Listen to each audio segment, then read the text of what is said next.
All right, welcome in, everybody. It is Wednesday. It's time for full court press right off the bat. Back-to-back parlays. You can't ask for a better start to the season. We get it done again last night.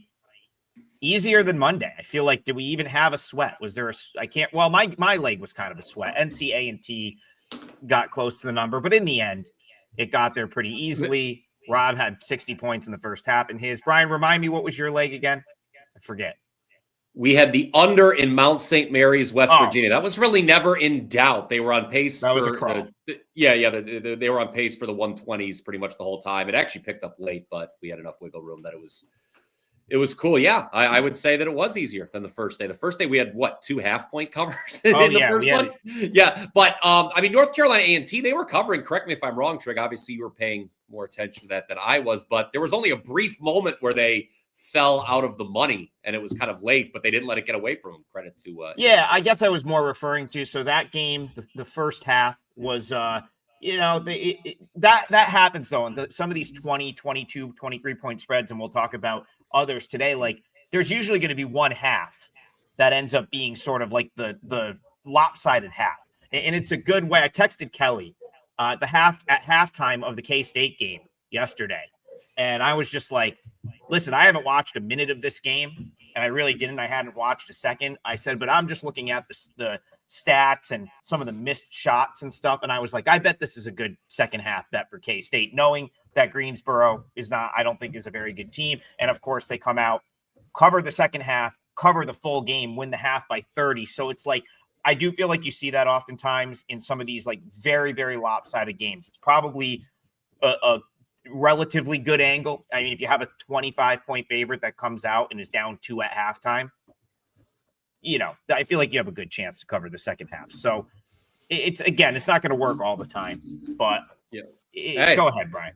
I was going to say, some are saying, what if we hit the parlay of the day every day all season? Some are already asking that question. We may not be here next year.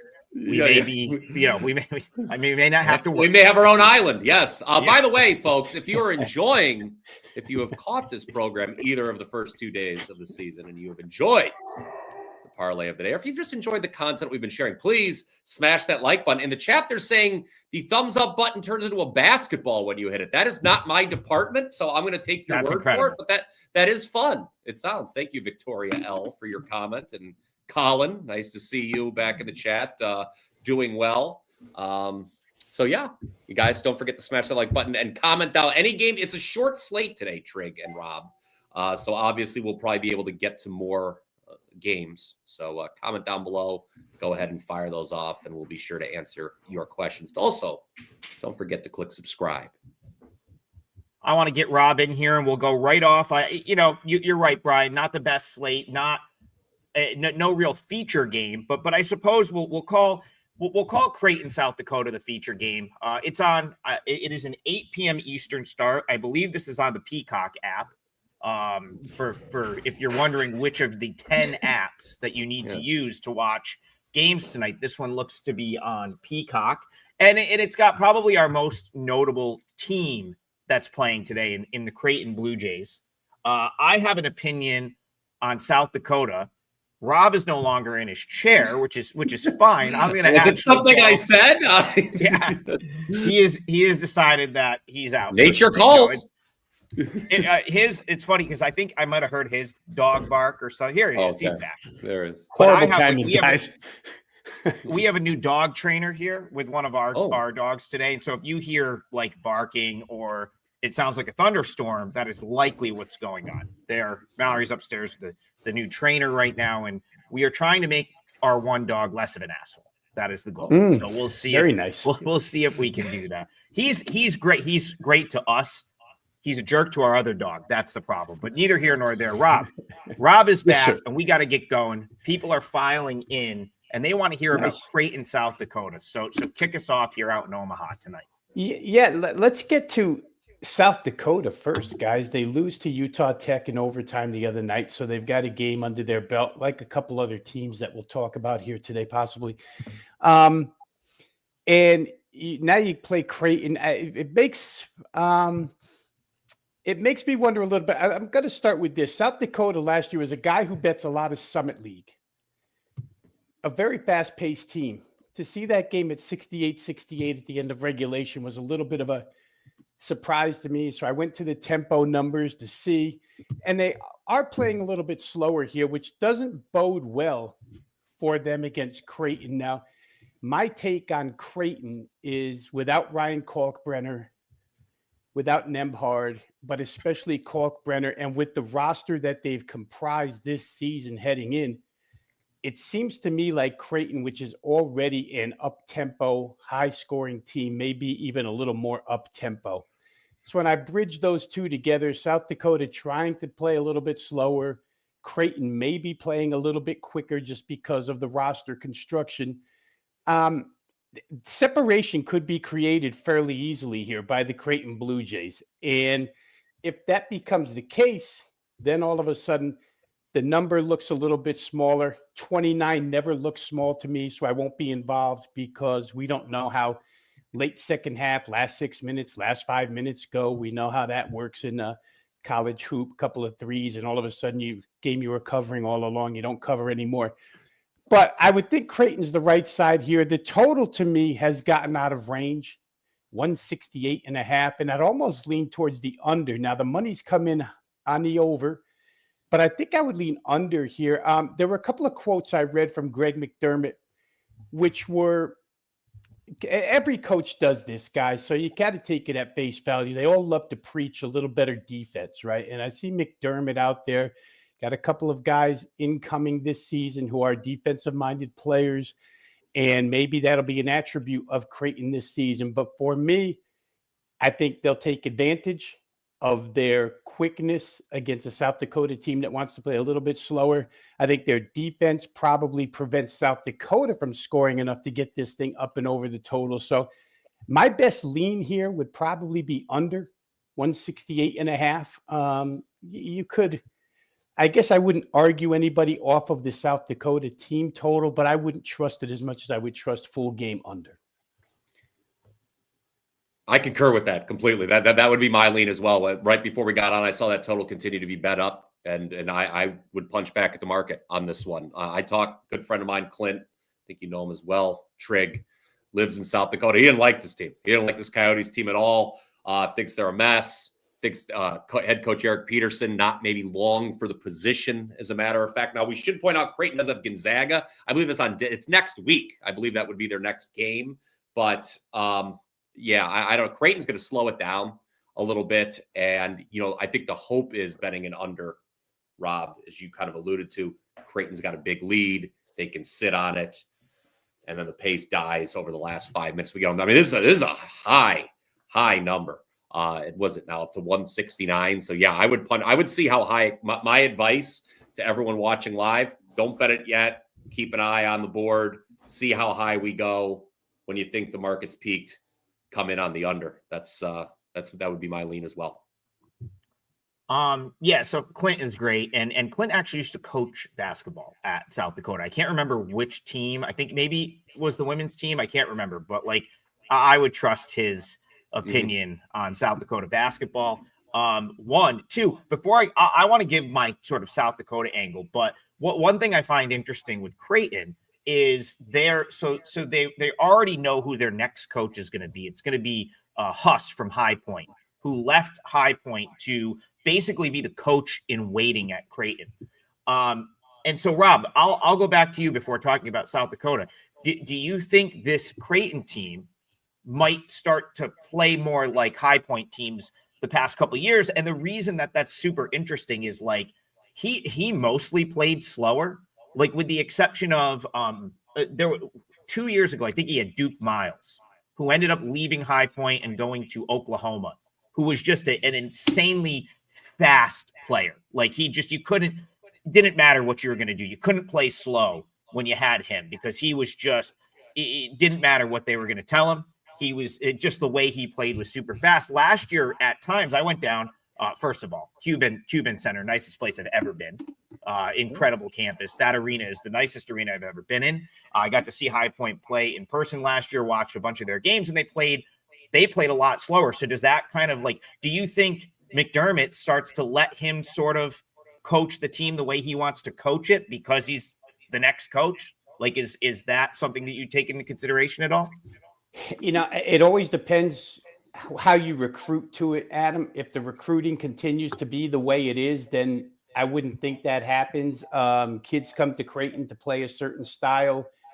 Whether he changes that recruiting process to fit more of what he did at High Point, I think we probably have to watch the recruiting stuff or the transfer portal stuff, right? And generally speaking, kids that go to power conference, I'm gonna insert Creighton as a power conference team, right? Teams that go there want to play certain styles. The slow down stuff in major college basketball doesn't really appeal to kids. So I would think he might have to adapt. And I'll say one last thing here.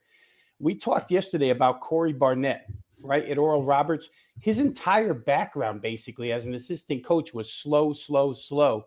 And yet he gets to Oral Roberts and he immediately says, we want to play blazing fast. So these guys can change their minds in a heartbeat if McDermott is coaching him to run this team a certain way. I think there's things we can look at, guys, that'll tell a tale here, especially off of this season's results. But I don't know how to answer that question accurately right now other than say, watch how they play this season, watch how they recruit or what they get from the portal, and then we'll probably have our answer if the coach doesn't tell us himself.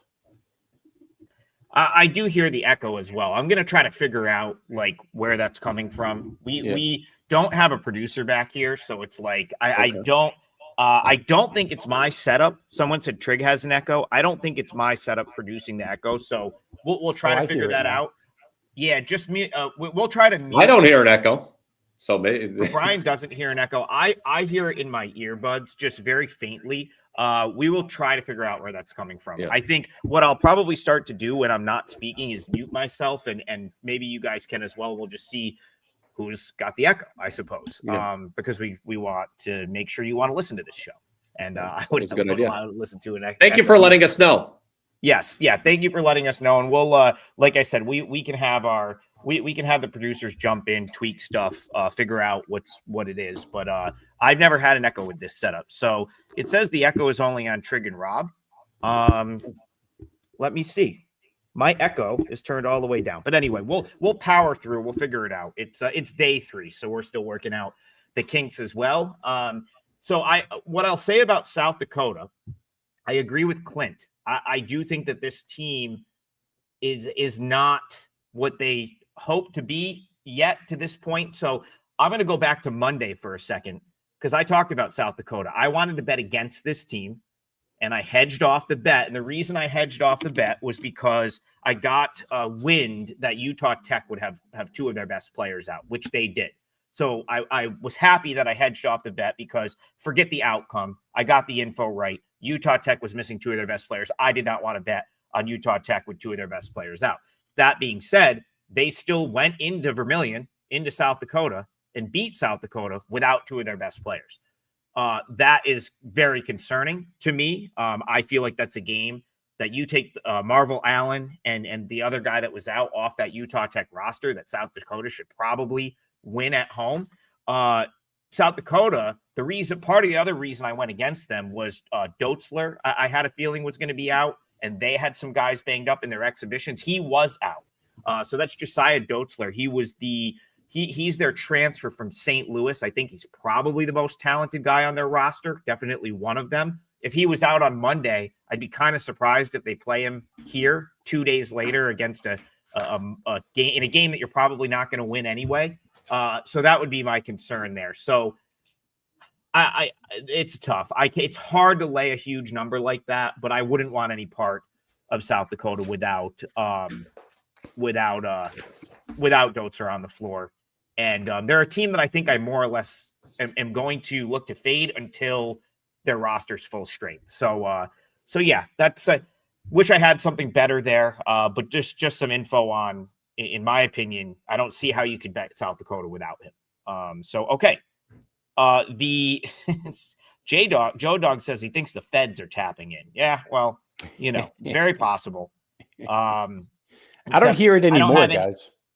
Yeah, I don't hear it anymore either. I don't have any info on a fixed game, so I don't think the feds care about the show. But we are We are still trying to win bets, and that's what we're going to continue to do. Jay Buff says we owe him an apology. Yeah, Robert Morris and Iowa played as fast. I wasn't expecting 101 from Iowa. Robert Morris is kind of a mess, I think. That game got out of hand.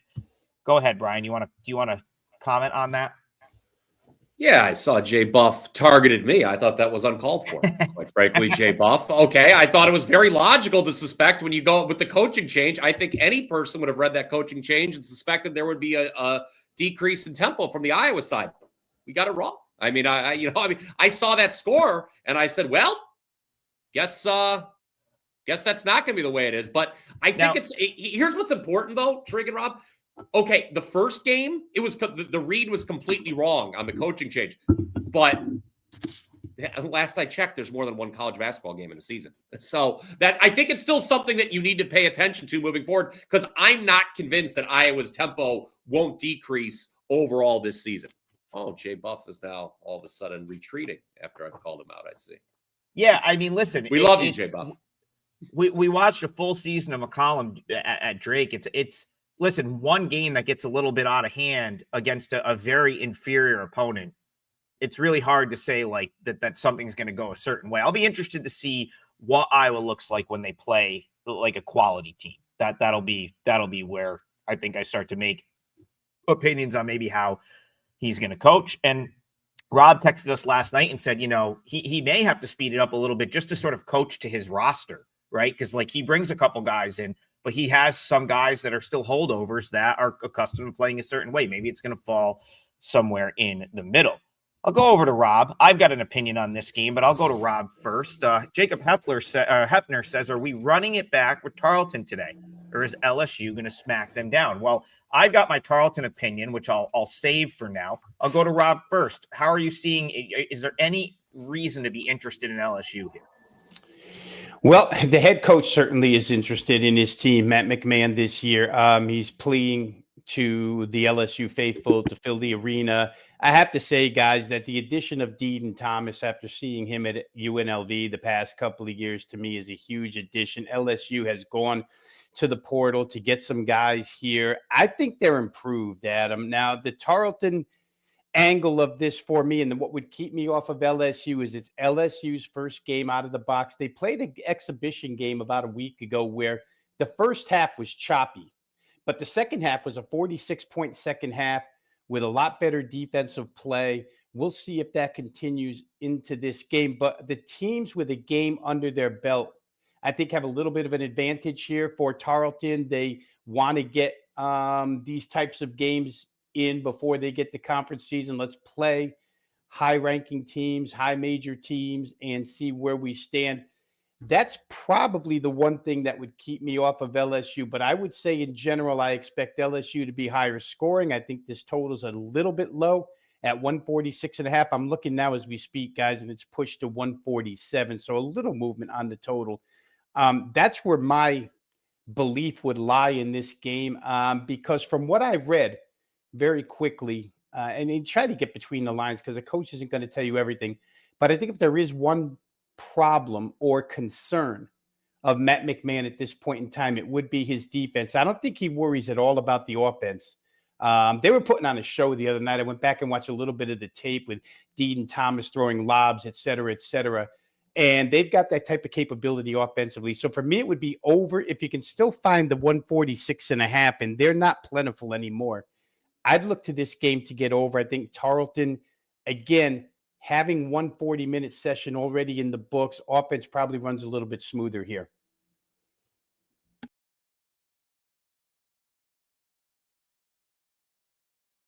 Yeah, I knew I was going to get myself on that. I said, anytime you mute yourself, I said, I'll be the one that messes it up. It never fails because I typically don't mute myself. And then as soon as I do, I forget. But this one, the line is getting smoked right now. Not surprised about that. This, listen, I'm not going to put it. I'm not going to sell something 3 points off what I played it at. So I will just let you know I played Tarleton State at plus 18.5. Benefit of you being a client, you would have known that already before the show. This is down. Someone's going to probably play back at this a little bit. This is down to 15.5, 16.5. I see a 17 some places. I had a feeling it would move like that. I made the number 15.5 here. And so I'll talk about the Tarleton State side of the coin. I thought they looked great the other night. And that 20-point final is very, very deceiving. They pretty much hung with SMU the whole way. That was a 7-point game, 8-point game the whole way. I felt like they matched SMU's intensity. SMU is a very good basketball team. They've got some shot makers, and there was nothing about Tarleton's effort that didn't suggest that they were absolutely 100% the right side in that game. I was right about Freddie Hicks playing a big part. I believe he had 15 points. And I'll tell you where that game got out of hand and the way it got to 20, Hicks fouled out and SMU went into this zone. And Tarleton, without Hicks, and then the fact that they went into a zone, Tarleton just couldn't make a shot last 5 minutes of the game. That game went from like a 6 or 7 point game to a 20-point game in literally the last 5 minutes of the game because SMU threw the zone at them and then their best player fouled out. So I think you can give them a pass there. Like if you look at that and say, oh, well, yes, Tarleton covered, but it was a 21-point spread. They barely covered. Yeah, that's true. But that would have been a horrific beat if they didn't cover that the way that game went. Reason I would like them here again, LSU is not going to be able to do that defensively. This does not look like it's going to be a very good defensive team. Now, when I say that in the context of the SEC. Obviously, Tarleton's not an SEC team, but I that's where I think they're going to get. I think you're going to see some triple digits dropped on LSU once we get to SEC play this year. I'll let you two chime in on this. I heard they're not really spending money on basketball. Like NIL money is not really trickling into basketball anymore. And people are a little bit upset at that. But I guess when you spend as much money as they did on football and coaches and buyouts and stuff, maybe you don't have it for basketball. Who knows? But they're not spending what the rest of the conference is. And many are saying that that's why they're at the bottom. So, Brian, I'll go to you. What did you have to add here? Well, yeah, they're $54.5 million in the hole, the athletic program, from what I understand right now. So, I mean, yeah, that's less for everybody, So, look, I wanted to summarize with this. To my right, I'm hearing calls for the over. To my left, I'm hearing calls for Tarleton. We're talking about concern. Rob brought up concerns with LSU's defense. Trigg, you echoed that. You talked about the number coming down. As I'm listening to you guys and I'm looking at the game, I'm thinking, Tarleton State has obviously improved offensively relative to last year. How could you not? They were a bad offense team. Tarleton State team total over 64.5 looks appealing to me as I digest and continue to handicap this game more. I think they can get to that number. Yeah, Brian, I want to jump in on that because last year, so the reason that they were so bad offensively last year is their entire offense was set up to run through Freddie Hicks, around Freddie Hicks, and he got hurt in the preseason, and he really, that's why he's back. So the reason he's even on the court is because he essentially missed his whole senior year. I think it was his normal senior year. Only played about 6 games because he was just hurt all year. Came back, got like 3 games in, was hurt. I think he played 5 or 6 games all year. So he right now he's getting the Tyon Grant Foster treatment where that he's not even back for good, but they're allowing him to play while they appeal something with the NCAA. I have a feeling they will win just because if they did it for Grant Foster at Gonzaga, I don't see why, how that works, right? Like once they do it for one guy, it's like opens Pandora's box. I don't think they're going to tell him that he can't play, especially with how many games he's missed over the course of his career. So that's why the offense was so bad last year is like they really never had their focal point. Now you bring him back. He lives at the free throw line, so that's always good for a team total over or an over. And then you've got guys like Dior Johnson, who is an really solid offensive player that they bring in, former Pitt guy. He was at UCF for a year. Cam McDowell is a D2 guy that they got that's a scorer. So I think you're going to see that Tarleton SMU total was 142 or something. It soared over on Monday. I think you're going to see quite a few more overs when it comes to Tarleton games until the market sort of catches up. So I'm going to see where these I'm watching the board move. I'm not going to throw this in the parlay yet because I don't really want to take a bad number, but we'll see if it comes back by the end of the show at all. But I did play it and I took 18.5. Maybe wait and see if it comes back, because sometimes these games bounce back and forth throughout the day. All right. We're going to have plenty. We're 24 minutes in. We're only through 2 games. So I'm not worried about having enough to get through in the show. Let me go over to the chat and see what we've got here. I see a bunch of them. I want to go to. All right, let's go to this one, and if people are asking about this one, and I'll go to Rob first, see if he has an opinion here. A battle in the state of New Jersey tonight. People want to know. Ty Gregorius wants to know. Rider covers the 20.5 against Rutgers. Prove me wrong. Well, Ty, myself, you, and it looks like some others kind of feel that way, because that one has also gotten hit pretty good. I'm seeing 18.5. I see 19 some places. So I forget I'll throw it to whoever sort of follows Rutgers in the Big Ten. But give me the Rutgers side, and I'll talk about Rider after you. You want me, Brian? I'll get in there real quick, guys. And of course, coming from the totals perspective, as I always do, whenever I see the name, wherever he's been throughout his coaching career, Steve Peichel, it immediately sounds the alarm bells for defense and under. Rutgers probably won't be the most potent of offensive teams this year. Probably leaning a little bit more on the defensive side. Again, I'm somewhat close to the situation here in PA, so we get a lot of New Jersey stuff. But the Rider side is probably, and Adam, I'm going to let you have that. It's probably the more interesting one here. I don't know. First of all, let me just talk from a handicapping philosophy standpoint. When you have a game side of minus 19 and a total where we're at here of like 139.5, it correlates kind of to dog and under if you like the underside. So for me, it would probably be Rider if I was playing side. However, I would almost prefer to play the Rutgers team total themselves under in this particular instance.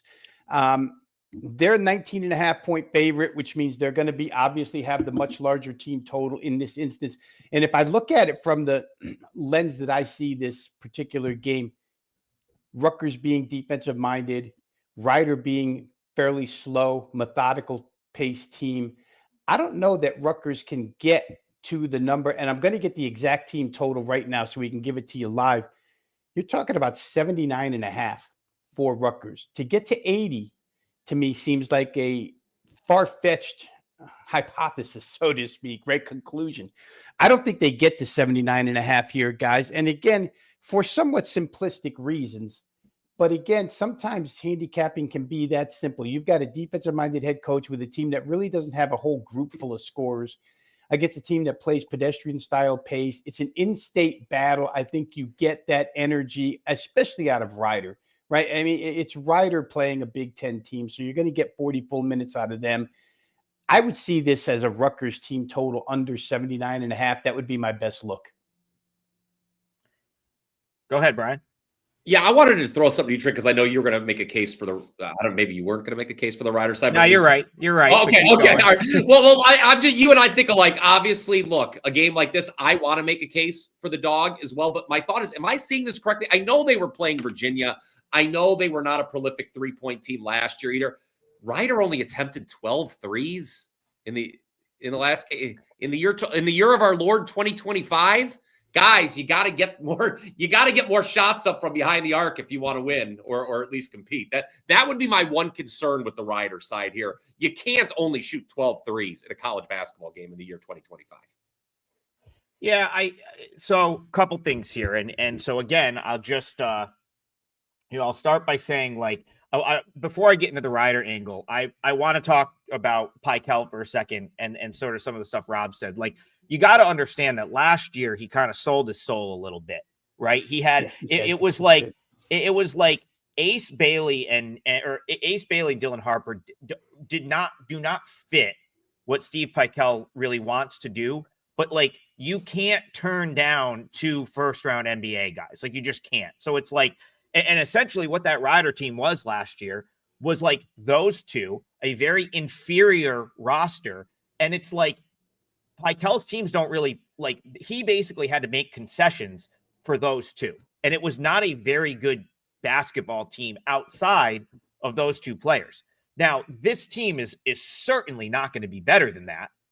But I think we're at the start of him sort of rebuilding to play the style of basketball that he's had success with throughout his career, which is going to be like very defense first, defense oriented. So, Rob, your team total makes a lot of sense because I don't think that this is going to be a very good offensive team at all in Rutgers. And I'd almost be willing to say, so the point I'll make about the Rider side, this has been Rider basketball. They're a MAC school. I've been watching Rider since, I was a little kid.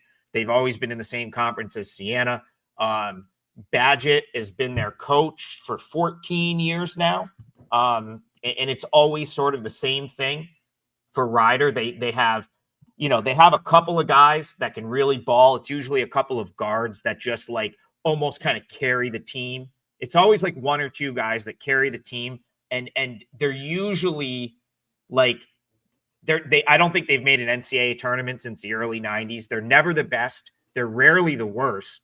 And last year for a while, they were in the basement of the MAC. And it was like bad luck more than they were a bad team. I think their first 4 MAC games, they lost by like 1 possession. Like they just had a really poor string of results, bunch of close losses. And they actually battled back from that. I think they battled back to middle of the pack.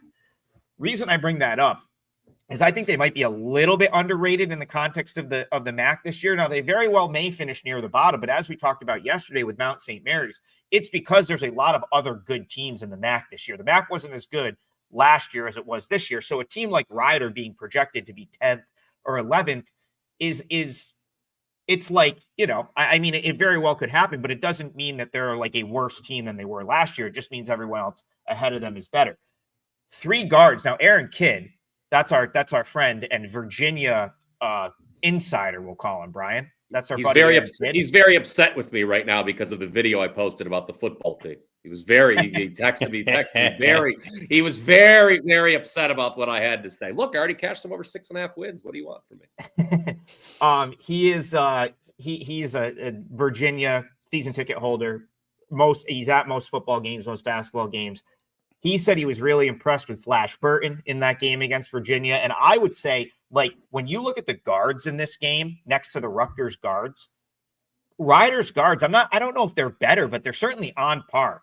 The guy I was really excited about last year, Zion Cruz, was a community college guy, and someone in the MAC that's close to the MAC conference was like, look out for him. Like he wasn't eligible at the beginning of the year. He kind of like joined the team December, January. Like he showed flashes, but I think now having like a full year with the team, coming out and like, not having the scramble of like, will I play? Will I not play? I don't even know if he was on the roster last year at the beginning of like league play or the season. So like these guards are close. They're close. Like Rutgers guards, Riders guards. I think that could be an even matchup. You're telling me Rutgers bigs are good enough to push this to a 20-point margin? I don't think so. So I took Rider plus 20 and now it's down in the 18 and a half range. I think Rider is, going to play. I think this is going to be a game. Go ahead, Rob. I'll just make one more generic point about this game, guys. And just say, Brian talked about the 12 threes that Rider put up the other night. And I do this a lot in football handicapping. It's once, they play once a week. Here we get something every couple of days. Sometimes teams are playing 3 times a week. The defense that Rider just faced, it's not Tony Bennett anymore, right? It's Ryan Odom and that VCU pressure, run, attack. And they gave up 34 free throw attempts the other night to Virginia. This is an opposite style defense. And to your point, Adam, it had to be killing Steve Pikiell last year to watch that Rutgers defense just not even exist in most Big Ten games. I mean, they were really good for about half the season. Couple of injuries to those guys. Bailey and Harper kept them out a little bit, and it just went south in a hurry, and they never played D again. It's a little bit different now. You're not going to get the pace that you got out of Virginia Rider the other night because Virginia forced it. that game, guys, only hit 140. Virginia scored 87 and it hit 140. So this total, the Rutgers team total, et cetera, you start adding all these things up. The contrast in styles that Ryder will face tonight, they'll probably be a hair more comfortable with, but they won't be going at that track meet type pace. So again, either one of those looks I think is sufficient here. Yeah, and just to really speak quickly to the lack of like 3-point shooting, I mean, I think that's like, Burton is a guy that I think is more comfortable sort of going off the dribble. The guy that's going to probably shoot the majority of the threes would be Cruz, but like, again, I just think that might be more the makeup of this team. And there was times last year where Ryder just hoisted threes and was awful. So you got to wonder if Badgett's just like, hey, let's not do that this year. Let's not just jack up threes. I think I bet them in a game like this last year against Iowa, and I think they were 1 for 20 from 3 and obviously did not cover. So, that might be by design. Like, hey, let's chill on the, just firing up 3-point shots. Good conversation, though. This is for a day where there's not like these big time marquee games. I feel like we've gotten into, a couple good discussions so far. And I'll be locking one of those in. I just don't know which one. I'm going to wait till the end of the show. But we are at the 35-minute mark, so we got about 25 minutes left. And the people are going to want to start knowing what the parlay is going to look like. So, Brian, I'm going to go to you because I think you kind of know what your leg's going to be. And I know that the folks want to hear about some Indiana Hoosiers basketball. So take it away. Alabama A&M in Bloomington tonight. What's your thoughts? Yeah, this would be from the if it ain't broke, don't fix it category. My contribution to the parlay each of the first 2 days has been a total. It has been a total where we've punched back at the market, and we're going to keep doing that same thing here, Trigg, obviously. But by the way, I'm going to make this point again. What was the game? Was it the Florida State game? The last 2 days, there have been games where the over has taken a ton of money, and it didn't matter if you bet this thing at 6:30 in the morning or 6:30 at night. It just flies over. That Florida State ran it up. That Florida State, he ran it up. That Florida State coach ran it up last night. Okay. Yeah. I'm just bringing that up to say, hey, again, early in the season, sometimes these odds makers are hanging bad totals. But in this case, what we're doing, I focused on with my portion of the parlay today is totals where the numbers move, and I disagree with that move. And I disagree with the overtaking money in this Alabama A&M Indiana game. I'm going to go under 146.5. You can get that number right now as of this recording at both DraftKings and FanDuel, Trigg. So I think that's a fair number to give to the people. A little juiced to the under now, which is interesting. So I don't know if we're going to get any higher than 146.5. I know we didn't get any higher than the number I gave yesterday on Mount St. Mary's WVU, which was good. But look, guys, we talk about these coaching changes and what it means. Sometimes, it's not just the preferred temple they played. Obviously, with Iowa, it was a wrong read. But, when you've got new personnel, it takes a long time sometimes it takes a while, not necessarily a long time, but it takes a while to kind of fire on full cylinders. And I'm not sure Indiana's offense is going to be firing on full cylinders, at least in this one. And then you look at the Alabama A&M team. They've got a new coach as well coming over from Grambling. Grambling played slow. Rob said it yesterday. 140 is a number that people look at a lot and say, oh, that's not that hard to get to. Well, we're looking at, a little over 140 now, and I think that number is going to be hard to get to. So we're going to go under Alabama, A&M, Indiana, 146.5 for my leg of the parlay.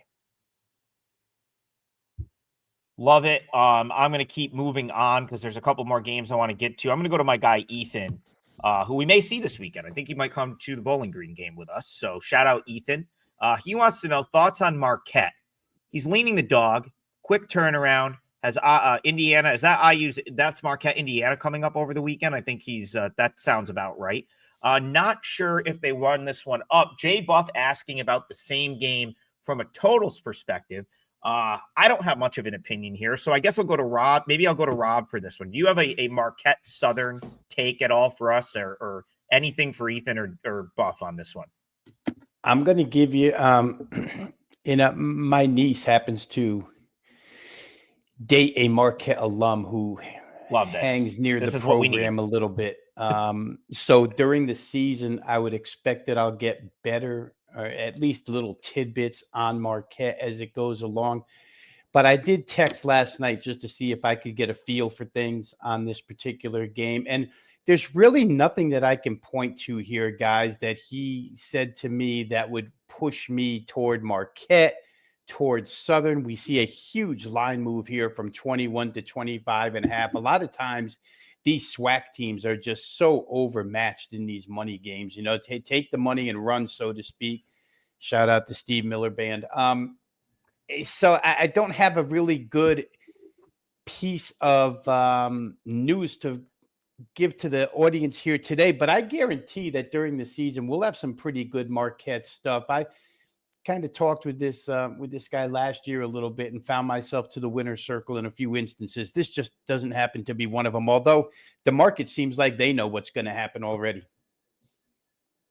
And over too. It's both the favorite and over. So, we've given out multiple team total leans here on the, I don't know, maybe if you like Marquette, you go Marquette team total over. Because obviously if you're going to cover a big number like that, Rob, what are you going to do? You're going to score a lot of points. Right. And Rob, again, another point you want to file away, not necessarily maybe use it tonight, because obviously the season is only a few days old, but these SWAC teams, Rob makes the point about them, the horrible non-conference schedule they have to endure when it's all road games. When we get a few games deeper in, remember, a lot of these teams are playing their 5th, 6th consecutive road game. That is something you always want to make note with those teams, because eventually that gas tank runs on E.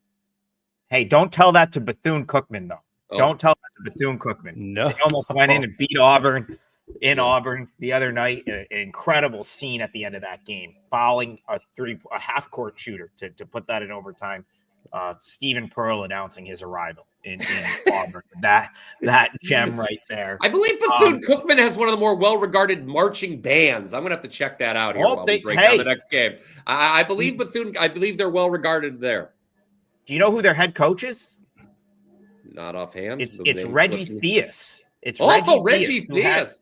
Who has had – listen, Reggie Theus has had success with, I feel like Rob, help me out, because I know wasn't he at a New Mexico State, or he's been at some programs where he's had success and wasn't expected to have success maybe. So yeah, it's so true, guys. And the one thing that runs through Reggie Theus' philosophy dates all the way back to, if you're old enough to go back, you remember the 77 UNLV running Rebels, and Reggie Theus has never let that philosophy go. Everywhere he goes, it's high scoring. Everywhere he goes, it's fast paced.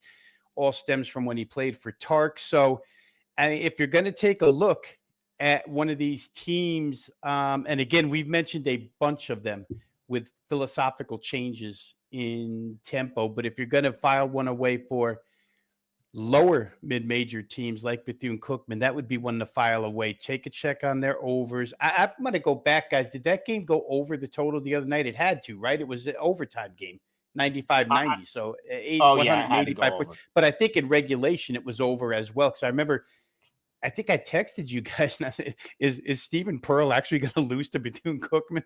And he almost did. So, that particular team will be a high-scoring team throughout. And like we've said a couple of times here, these SWAC teams, I think, if I remember right, Johnny Jones used to play a really hard schedule all the time, be like 0-9 coming in because he played such a difficult schedule of top high major teams. So these SWAC teams just tend to get buried in games like this. Yeah, they have some recognizable names on this roster. He's basically got a bunch of transfers from other schools, but there's some recognizable names on the roster for Bethune, and they're not really projected at the top of that league. They're more like 3rd, 4th, 5th in most projections. They might be a team you can make some coin with this year, especially once you get to conference play, because as Rob said, they're probably going to take their beating a couple of different times. They play a schedule full of bye games. So once they get to conference play, though, that might be a team to look at. We'll get back to The game did go over in regulation, by the way. I just checked what Rob was saying. Just to clarify, that it was 81-81 at the end of regulation, the Bethune-Cookman Auburn game. So it went slightly over in regulation. I think the greatest Sacramento King of all time is Mitch Richmond, personally. Oh, yeah. Yeah, that's absolutely. I think I had like a Kings starter jacket in like 9th grade. Just because that team was like Jason Williams, or look that crew with Jason Williams and just remember I held up a party in college. We had the sorority was coming over across the street. They're like, "Can we get this party started?" It was the Lakers Kings game. It was the infamous game where Shaq was sent to the free throw line like 800 times. It was that game. I'll never forget that game where I was. Maybe no team in history has gotten screwed maybe worse than that Kings team did that year. But we digress. Brian, you want to throw a little promo out for us? Because we haven't really we got to promo the site. My promo is I just gave you 2 plays that I beat the number on by like 2 points. So if you were my client, you would already have had those plays. And I will just disclose Ryder and Tarleton were both plays of mine today. Put them up earlier. I got Ryder plus 20 and Tarleton plus 18.5. So that's my promo for myself. Go ahead. What's going on the site?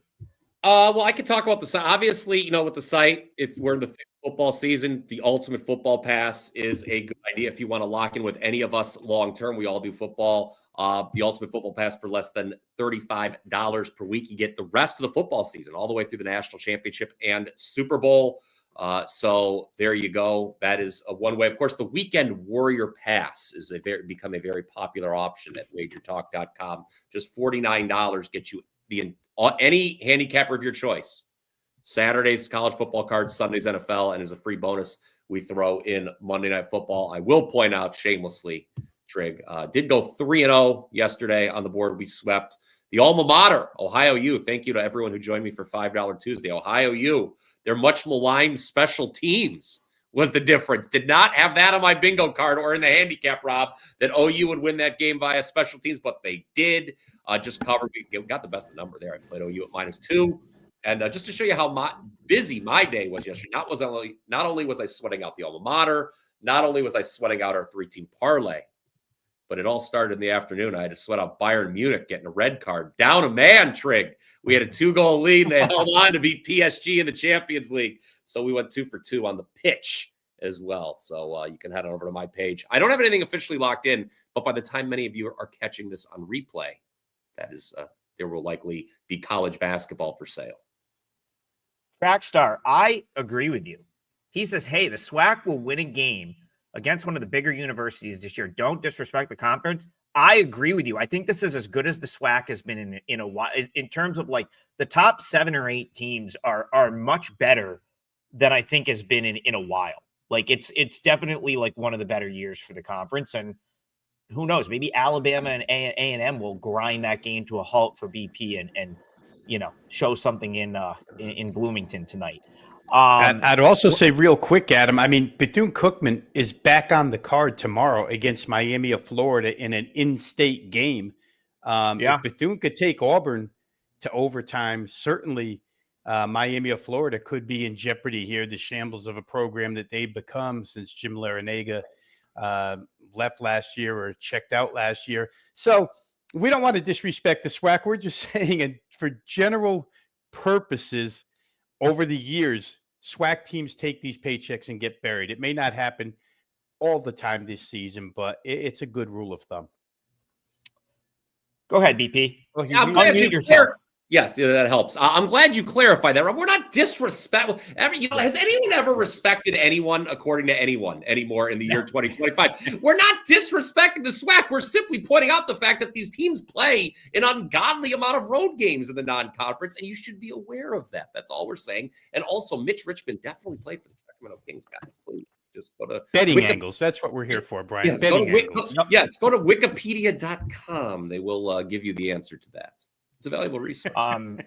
We got about 10 minutes left on the show, so fire off. If you want a couple of games that we haven't talked about yet, fire them in the chat. We'll get to at least 1 or 2 more. While we're kind of figuring out what the next game we're going to talk about is, I am going to decide which one of these I want to put in the parlay. So I'm basically just going to take whatever play I've already made that has the more playable number right now. And I will say, let's see. Is there, what are you guys seeing for, is there 17s out there for Tarleton? And is there 19s out there for Ryder? I'm trying to figure out which, I'm using the odds. Let's bring it up. Screen, but Let's bring it up. And just close this out. Odds logic. Let's get there. If any of those like is, I think there's actually quite a few 17s on Tarleton, so I'm going to use that. So I'll go Tarleton State plus 17 for my parlay leg. Again, I played it at 18.5, but I'm seeing. I do think that might come back throughout the day, so you could potentially wait there. But I do see like 3 or 4 books have gone back to 17. And that's kind of where I expect it to settle in. So that's what I'm going to use for my leg of the parlay. And I'll lock that in, Tarleton State plus 17. And now, since we got 10 minutes left, I'm just going to give Rob the floor to throw a game out there and lock in his leg of the parlay. Yeah, let's do that first, Adam, because my choices of 2 that we've already talked about, the LSU game potentially over with Tarleton, but since you're on that game, we don't want to have to win 2 ends of that ball game. So I'll play what we talked about earlier, and we've lost the hook on this one. I'm searching, and there are 79s out there that are plentiful, so I'm going to play the Rutgers team total under the 79 points. We had 79.5 when we started talking. They continue to bash this total down, down, down. And the Rutgers team total actually, guys, opened at 81.5, now down to 79. But I still think that's a good number to play here. So I'll use that as the third leg of the parlay, which is Rutgers team total under 79 points. Guys, I'll look real quickly here for us and I don't have a play on the game, but I'll just, give a little on the Temple Delaware State game here. It's something that's close to my backyard. Temple, Adam Fisher, you take over these programs, guys, and you try to build a program, and he walks in, he gets 16 wins, comes in the next year, he gets 17 wins. Things are going good. We're getting better and better. And then he loses 10 players, not only his 5 starters, but his next 5 players. And so you got 10 guys missing off of a 17-win team, and it leaves Temple in this predicament: 2 returning starters, a 3rd-team reserve, a walk-on, and 11 new players.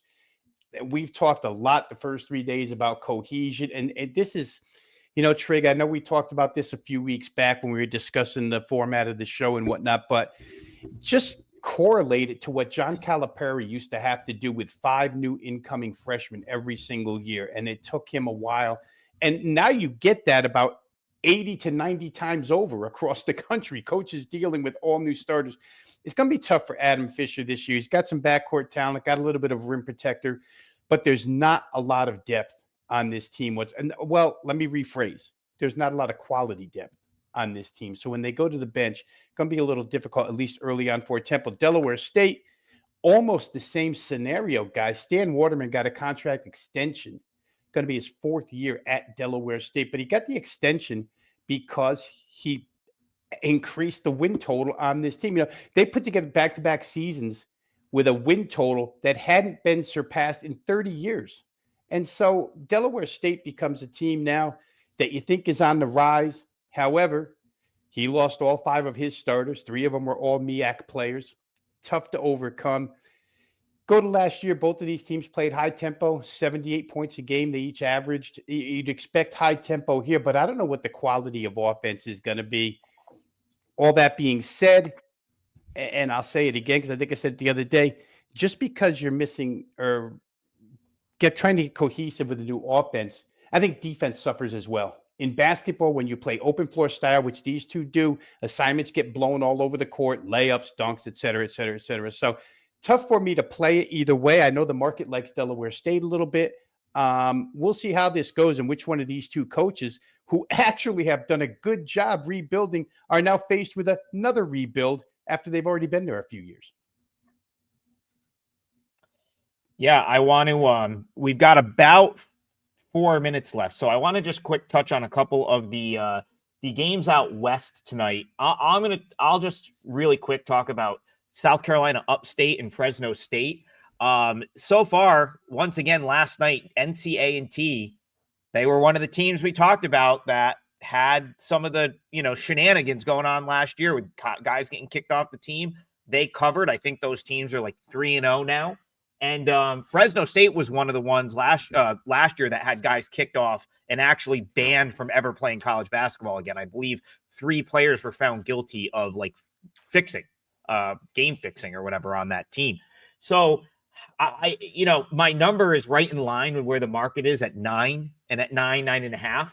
But I don't think SC Upstate's going to be very good this year. I have them finishing near the bottom of their league. They got to go all the way out to Fresno. So that was one where you might be able to talk me into a 9.5 on Fresno State. I think you're on the right side of the number there. I don't think I would want 10.5 or 11, but I think if you got me single digits, I might be willing to lay with Fresno State. Rob, did you want to throw some what you have quick out on that Eastern Washington? Yeah, I'll say really game? Quick here, guys. We'll just call this quick notes because I watched EWU against UCLA the other night. They looked really good. 80-74, UCLA got the win, but Eastern Washington was gritty. They were in that game the whole way. Looked at the board tonight, see them catching 7 off the opener, and now it's up to 9.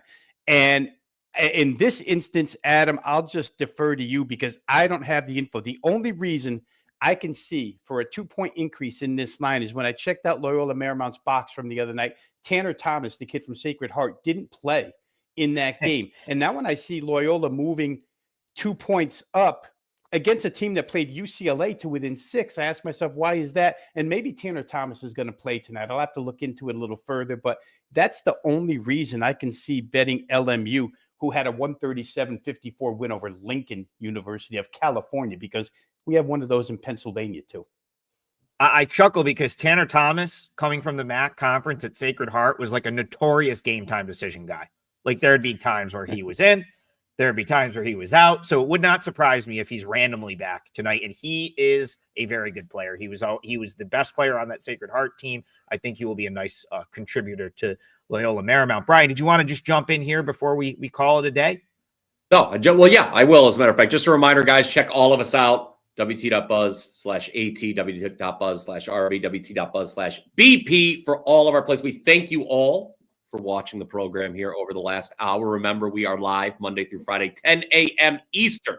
That is Monday through Friday. And Trigg and I will be traveling around the Midwest this weekend, if anything's in the area. I believe it is Toledo up to East Lansing, back down through the Toledo area through Bowling Green. So 3 games in about 24 hours. If anyone's in the area, come feel free to say hi. You know what we look like, obviously. And we're just going to keep on keeping on. Yeah. You want to review the parlay of the day one more time, because that is certainly, I know, what people are tuning in for us. We look to make it 3 for 3 to start the season.